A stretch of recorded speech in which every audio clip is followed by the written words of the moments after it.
How does a nation, still pulling itself from the rubble of war, a place known for perfecting pianos and building colossal ships, go on to conquer an industry ruled by American iron and European prestige? This isn't just a story about engines and frames. It's the story of how four Japanese companies, Honda, Yamaha, Suzuki, and Kawasaki, unleashed a revolution on two wheels. They didn't just ask for a seat at the table. They flipped the table over. They dethroned empires, rewrote the rulebook, created a new world order that still defines the motorcycles we ride today. This is how Japan took over the motorcycle world. To really get how this happened, you have to go back to the end of World War II. Japan's infrastructure was crippled, and its people desperately needed simple, cheap, and reliable transportation. The first answer came in the form of scooters and little motorized bicycles, often pieced together with whatever materials they could find. In this world of absolute necessity, the seeds of a global dynasty were planted. Now, Japan had a motorcycle industry before the war, but it was small, mostly making copies of British and European designs. The first Japanese-built motorcycle, the NES, was put together by Naruzo Shimazu as early as 1908 or 1909, but the industry never really took off. The real magic came from the strange industrial DNA of the men who would build these future empires. Soichiro Honda. He started out making piston rings. Shio Suzuki. He was a master at building complex weaving looms. Yamaha had already perfected the art of crafting world-class pianos. And Kawasaki. They were a heavy industry giant, a builder of ships and trains. These guys weren't motorcycle purists. They were master engineers, innovators, and industrialists who saw a problem and used their unique skills to solve it. This diverse background in precision manufacturing was their secret weapon. As Japan rebuilt, these four companies began to carve out their identities. Honda, founded in 1948, was the first to really make some noise. Soichiro Honda was obsessed with quality in his first complete motorcycle. The 1949 Dream D-Type was a declaration. We build things with precision, and we build them to last. Suzuki, having pivoted from weaving looms, introduced its power-free motorized bicycle in 1952, using its knack for making efficient and lightweight two-stroke engines. Then, in 1955, Yamaha arrived. Using the expertise they'd gained from casting iron piano frames, their first bike, the YA1, was nicknamed the Akatambo, or Red Dragonfly. It wasn't just a clone of a German DKW, it was a beautifully refined machine that started winning races almost the second it was unveiled. Kawasaki was the last of the four to sell bikes under its own name. Having started work on motorcycle engines in the 1950s, it partnered with and eventually absorbed one of Japan's older manufacturers, Magiro, in the early 1960s. They brought with them the sheer force of heavy industry, a mindset that would later make them the undisputed kings of raw power. In those early days, the home market was a battlefield. At one point, there were nearly 200 different motorcycle companies in Japan. This intense rivalry was a pressure cooker that forged the Big Four, forcing them to be smarter, stronger, and more innovative just to stay alive. By the late 1950s, the Big Four had sharpened their claws in Japan. But to be the best, you have to beat the best. And the ultimate proving ground was a treacherous 37-mile road course on a tiny rock in the Irish Sea, the Isle of Man TT. In 1954, Soichiro Honda made a public declaration that many in the West laughed at. He said Honda would not just compete at the TT, but win it. His first try in 1959 was a bit of a reality check.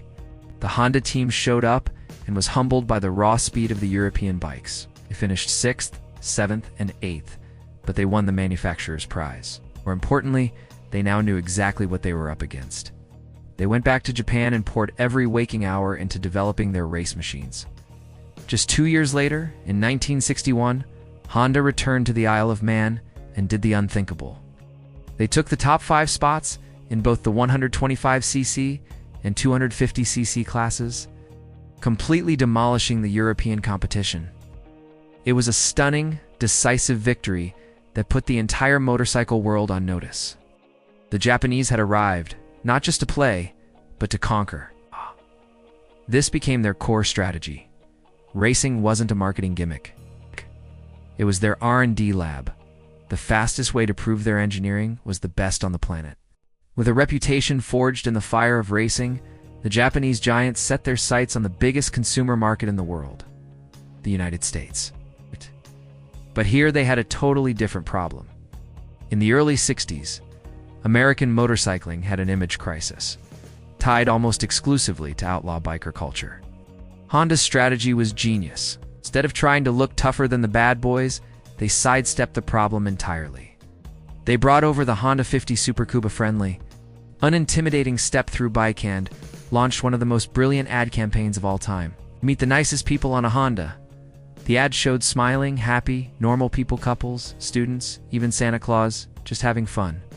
It was a masterstroke that repositioned riding a motorcycle as a fun, accessible hobby for everybody. By the mid-1960s, Honda's sales had gone supernova, making them the largest seller in the US and completely dominating the small bike segment.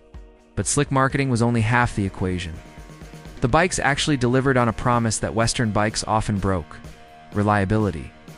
Sure, British and American bikes had character, but that character often meant oil leaks, fussy electronics, and a toolkit being your most essential accessory. Japanese bikes, on the other hand, were built with incredible precision. They started every single time. They didn't leave puddles on the garage floor, and they just ran. This quality was backed by hyper-efficient factories that kept costs down, delivering a machine that was not only better, but cheaper. It was a combination the old guard simply couldn't fight.